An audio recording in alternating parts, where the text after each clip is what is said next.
What's up, everybody? Hope you had a good Easter.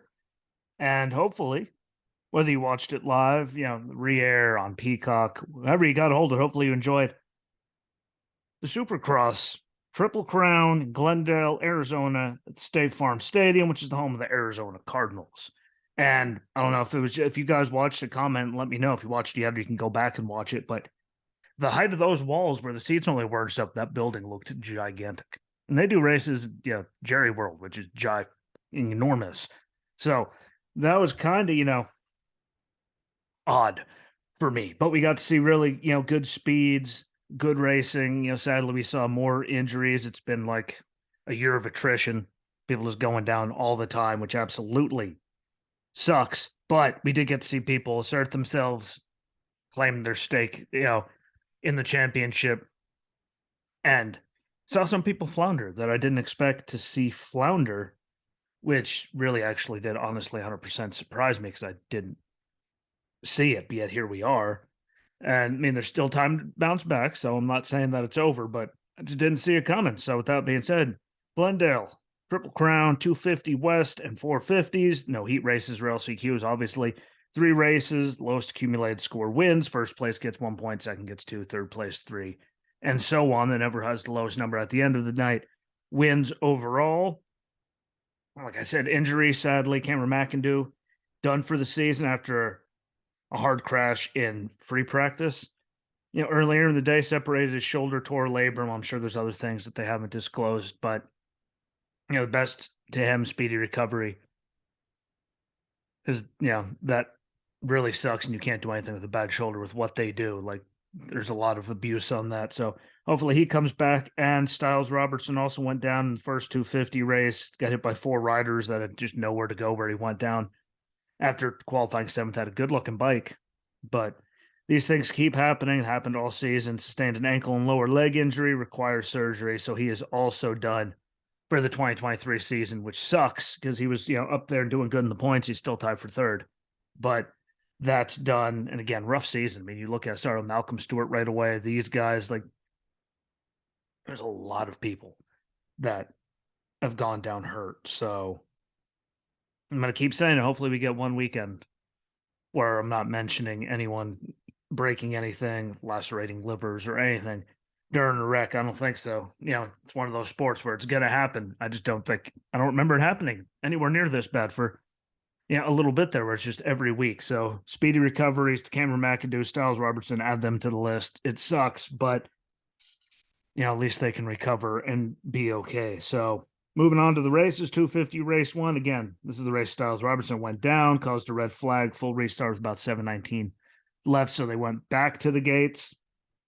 Jett Lawrence got the whole shot, dominated, ended up winning the thing. RJ Hampshire was 2nd, Levi Kitchen 3rd. Those guys were right up there the whole time. So, I just don't think there's a battle behind Jett. I mean, with Jett, I think it's all behind him. We'll see. Still a lot of racing left, but I think that's done. 450 race 1. Eli Tomac got the whole shot, drove away, won it. Cooper Webb was 2nd, his only good run of the night, surprisingly. Justin Barsha 3rd, Chase Sexton 4th. 250 race 2. Moss went down hard on the last lap. Haven't seen anything.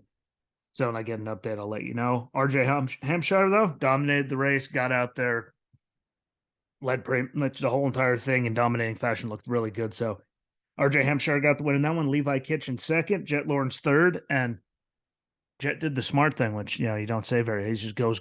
This time he actually, just took what he could get out of it, didn't overdo it, and cost himself. And I think he, might have actually figured out that Triple Crown concept. You can't be up there all the time. You still have chances to make up for, a 3rd. So good to see that. It's scary for everyone else. But in times 450 race 2, Chase Sexton stalled it out while leading. There was the thing, wasn't as big as the other things where he's wrecked himself and all kinds of stuff. So that's good, but it did happen. Cooper Webb got into Jason Anderson. He looked pissed after that. So we'll see where that goes from here. God knows, Jason Anderson, I mean, at least he's not the one running people over this time, people running into him. So that is a change of pace for the good, sadly, but he didn't look happy. But Cooper Webb didn't look good all night. Again, it was just really bad. But Chase Sexton won 450 race 2. Eli Tomac was 2nd. Ken Roczen 3rd. Jason Anderson got a 4th, even with everything. And Cooper Webb rounded out the top 5. 250 race 3. Straight to the point, Jett Lawrence first, Levi Kitchen second, RJ Hampshire third, 450 race 3. Jason Anderson went down hard with about 6.5 minutes ago. Again, he seems to be one of those that most every race we seem to be mentioning him for something that isn't winning, because he hasn't won yet this year, but like every single time. I don't know what it is, but again, last year there was a lot of that till he figured it out. There's a lot of him and Malcolm where he was just running into Malcolm all the time. And then when that cleared up, we heard his name a lot and he was winning a lot. He's just always something. But Eli Tomac won that one too. Justin Barcia second, Chase Sexton third, and Eli Tomac officially alone, number 2 all time, 4 wins, officially passing James Stewart. And Chase Sexton won the 2023 Triple Crown Championship.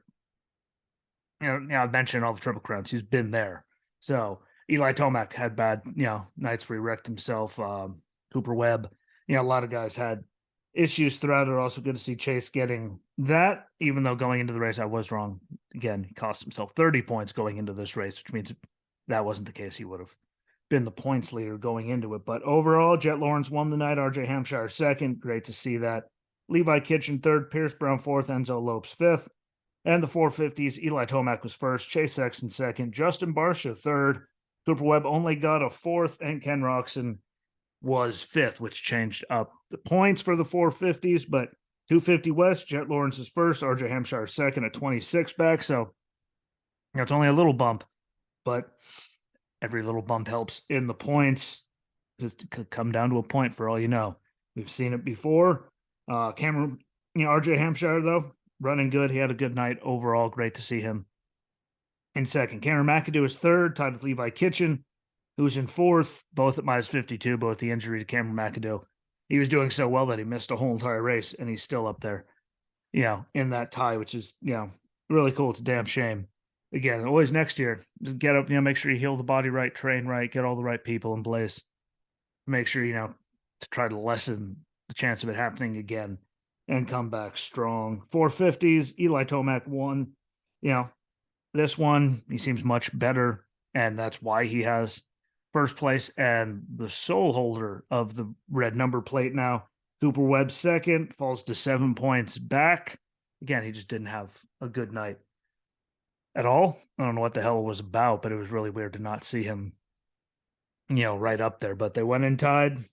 Eli's got him by 7 now, so we'll see if it holds on. Chase Sexton third at minus 25. And again, it was great racing, and they did good. I didn't expect to see that from Cooper, but yeah, I just want to get through a weekend without injuries, like 2 just this weekend alone. Like, people are going down a lot, and I understand it. I'm not, saying anything about that. These things happen. People wreck, in Formula One, NASCAR, Superbikes, like everyone, people wreck all the time.